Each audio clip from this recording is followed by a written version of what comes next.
head on the dashboard or windshield in a vehicle traveling at only 30 miles per hour is equivalent to taking a headfirst dive off a 3-story building. I would like for you all to picture the football field here at River Ridge. The length is 300 feet. This is the distance needed to stop a car traveling at 55 miles per hour.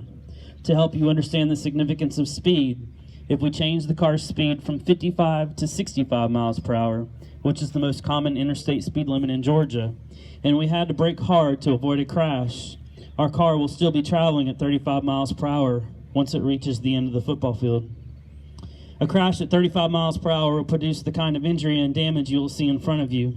Over half of all injury and fatality car crashes occur at less than 40 miles per hour.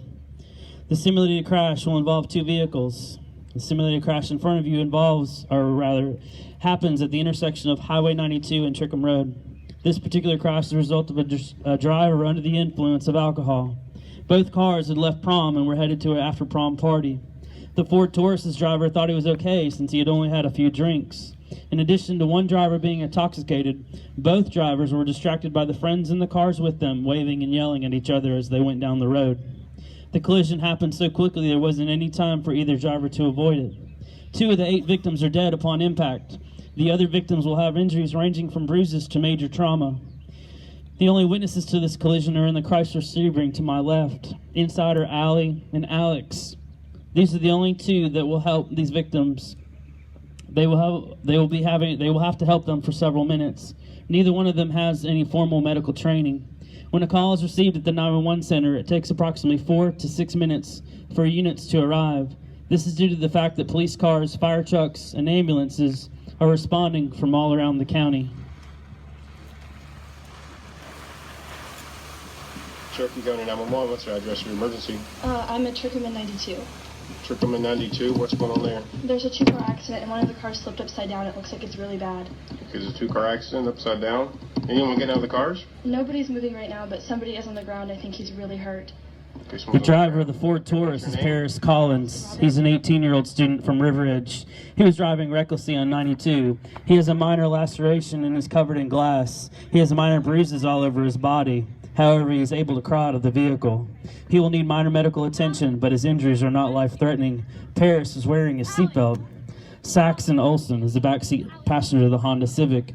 She's a senior at River Ridge. She was wearing her seatbelt as well.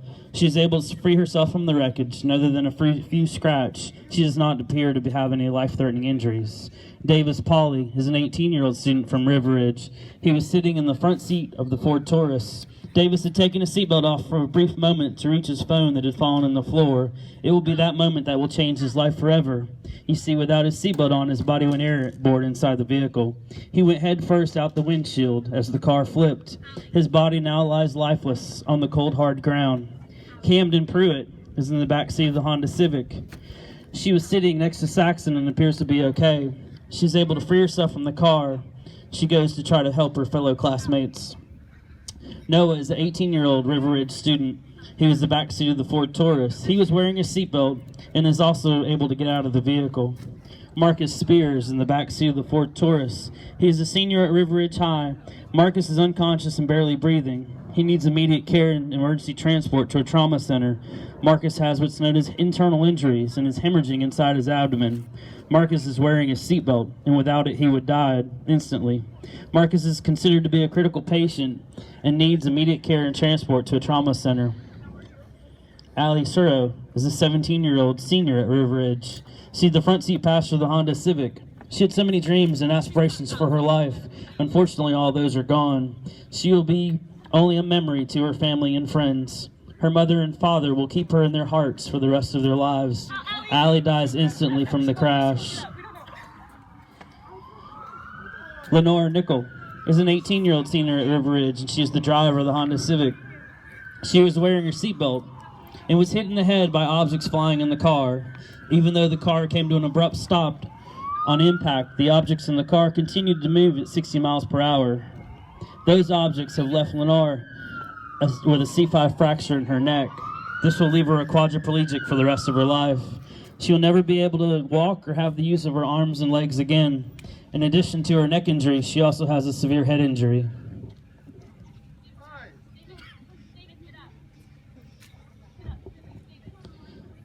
The police officer's primary objective, after ensuring the victims are tended to, is to protect the crash scene.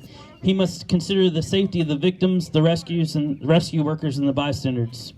He will conduct a thorough investigation of the scene, collecting evidence and making measurements.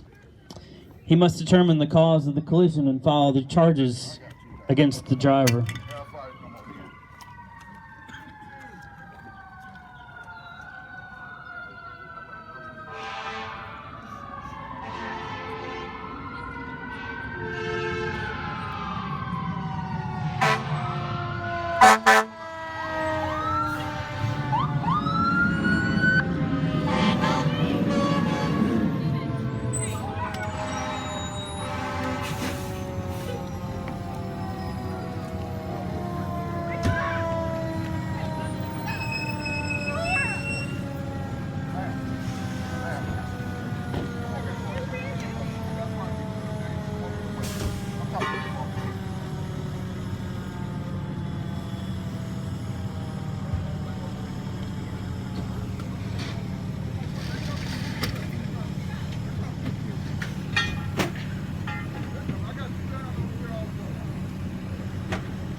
Once the fire department arrives, they will do what's called triage, which you've probably seen in movies and Hollywood TV series. The fire department has to determine who's dead, who's alive, who's the victim that they can help, who's the victim that they can't help. Do they need any more resources? Obviously, a fire truck either has 2 or 3 people on it. Do they need another ambulance? Do they need a